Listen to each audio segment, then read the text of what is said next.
Right, let's get one thing straight from the start. We're talking about bluefin tuna. This isn't just any fish you find flapping about in the bargain bin. This is the king of the ocean. It's a powerhouse, a magnificent creature that commands respect, both in the water and on your plate. The flavor, the texture, it's absolutely unparalleled.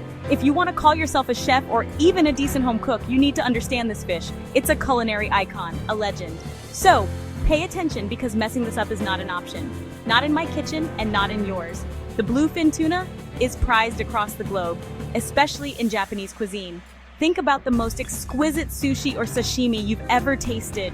Chances are it was bluefin. The Japanese call it kuro maguro, the black tuna. They've revered it for centuries and for bloody good reason. The rich, fatty belly, known as otoro, melts in your mouth. It's a taste sensation unlike anything else. But it's not just about the taste, it's about the tradition, the skill, the artistry involved in preparing it. This fish is a symbol of luxury and culinary excellence. It's a statement. Bluefin tuna haven't always been the rock stars of the seafood world. Believe it or not, decades ago, these magnificent fish were often considered sport fish, not prime eating. Can you imagine? Some were even ground up for pet food. What a waste! It was the rise of global sushi culture, particularly in the 1970s and 80s, that catapulted bluefin to its current celebrity status. Suddenly, the demand for that rich, fatty meat went through the roof. Japanese chefs especially recognized its potential and were willing to pay top dollar, or yen, for the best quality. This boom in popularity, however, came at a massive cost.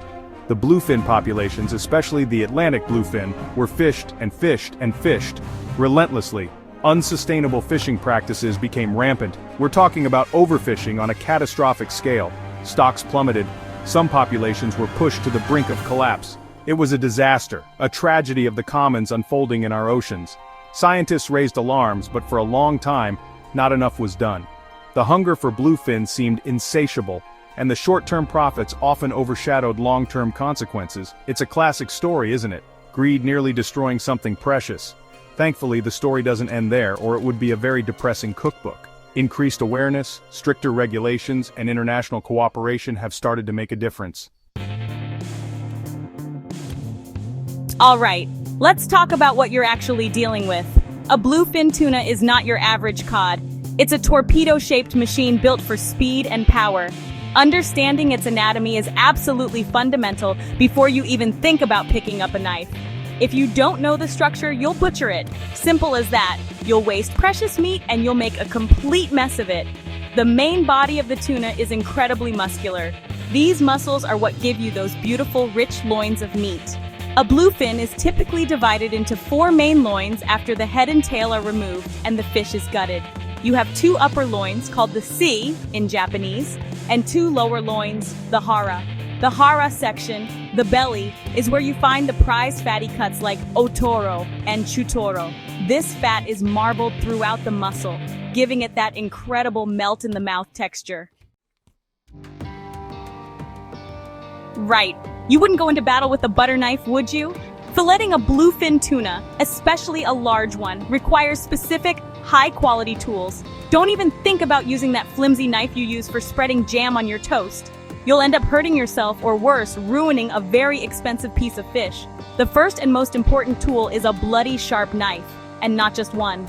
You need a set of specialized Japanese filleting knives if you're serious. A deba bocho is great for heavy-duty work like cutting through bones and removing the head. Next, you'll need a long, slender slicing knife, often called a yanagiba or takohiki. This is for making those clean, precise cuts when removing the loins and slicing the meat for sashimi. The length of the blade allows you to make one continuous stroke, which is key for a smooth, unblemished surface on the fish. A shorter utility knife, or petty knife, is also useful for more delicate work and trimming, and for God's sake, make sure they are razor sharp. Section 5. Pre-game ritual, getting your tuna and yourself ready. Before you even dream of making that first cut, there's groundwork to be done. You don't just haul a massive bluefin onto the counter and start hacking away like a barbarian. First, make sure your fish has been handled properly from the moment it was caught.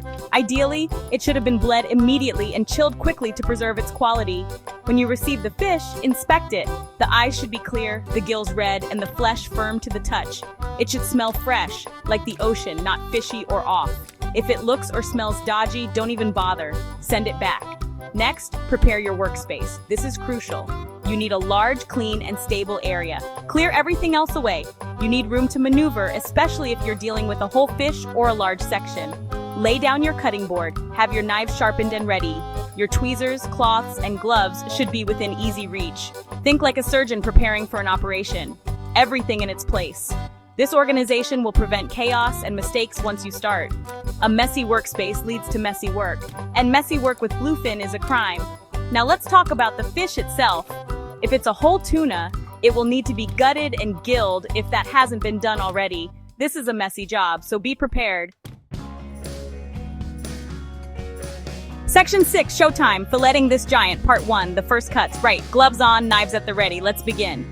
Assuming your bluefin is whole, the first major step is removing the head and collar. This is where your heavy-duty deba knife comes into play. Make a deep angled cut just behind the pectoral fin, slicing down towards the backbone. You'll feel the resistance of the bone. Repeat on the other side. Then you'll need to cut through the spine.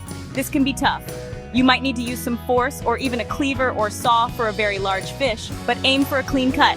The head and collar are valuable, so set them aside carefully. Once the head is off, you'll typically remove the tail. A clean cut through the narrow part of the tail will make handling the main body easier.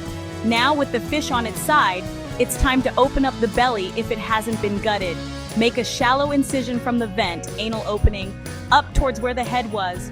Be careful not to puncture the internal organs too much, as this can taint the meat. Remove all the viscera. Clean the cavity thoroughly with cold water and pat it dry. Absolute cleanliness is paramount here. Any lingering blood or guts will spoil the flavor. Section 7, Showtime, Filleting This Giant, Part 2, Mastering the Loins. Okay, you've successfully removed the 2 top loins. Don't get cocky yet. The best is yet to come. Now we focus on the lower or belly loins, the hara. This is where you find the treasure, the otoro and chutoro. The process is similar to removing the top loins.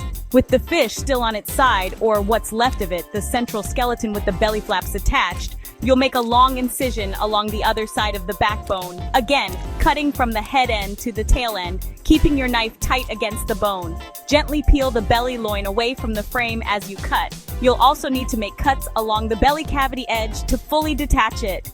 These lower loins are often thicker and contain more fat, so they can be a bit softer.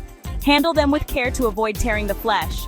Once the first belly loin is off, flip the remaining skeleton and repeat the procedure to remove the final loin. You should now have 4 beautiful, distinct loins, 2 upper and 2 lower, and a central skeleton which still has meat on it. Don't you dare throw that away yet. Now each loin needs further attention. Section 8. Don't be a plonker sourcing tuna the right way. Sustainability, got it? Right, you've learned how to fillet this incredible fish, but all that skill is worthless if you're sourcing your bluefin like an absolute plonker. Sustainability isn't just a buzzword, it's a bloody necessity, especially with a species like bluefin tuna that has been pushed to the brink. You, as a chef or a consumer, have power, the power of choice, and with great power comes great responsibility. So don't just buy the first piece of bluefin you see. Ask questions. Where did it come from? How was it caught? Is it from a sustainable fishery? Look for bluefin that has been caught using responsible fishing methods. This means methods that minimize bycatch, the accidental capture of other species, and don't damage marine habitats. Pole and line caught tuna is generally a good option. Harpooning is also selective. Avoid bluefin caught using destructive methods like certain types of longlining or purse seining that have high bycatch rates, especially if they don't use mitigation techniques. Reputable suppliers will be transparent about their sourcing. If they're cagey with details, walk away. Section 9. From ocean to plate, now cook it, don't ruin it. You've done the hard work. You've sourced responsibly. You've filleted like a pro. Now for the love of God, don't ruin it in the cooking, or in many cases, the not cooking. The beauty of high-quality bluefin tuna, especially the fatty cuts like otoro and chutoro, is often best appreciated raw. Think classic sashimi, clean, simple slices served with a touch of soy sauce and wasabi. Let the quality of the fish speak for itself. Don't drown it in a million sauces. Simplicity is key. Slice it properly against the grain for the best texture. Of course, bluefin is incredibly versatile. The leaner akami is fantastic for sushi or lightly seared tataki style. Quickly seared on the outside, rare on the inside, served with a ponzu sauce. Delicious! You can also grill or pan-sear bluefin steaks, but be careful, it cooks very quickly. You want it rare to medium rare in the center. Overcooked bluefin is dry, tough, and an insult to the fish. A quick sear on a very hot grill or pan is all it needs. Season it simply with salt and pepper, maybe a touch of garlic or herbs. Don't forget the other parts of the fish.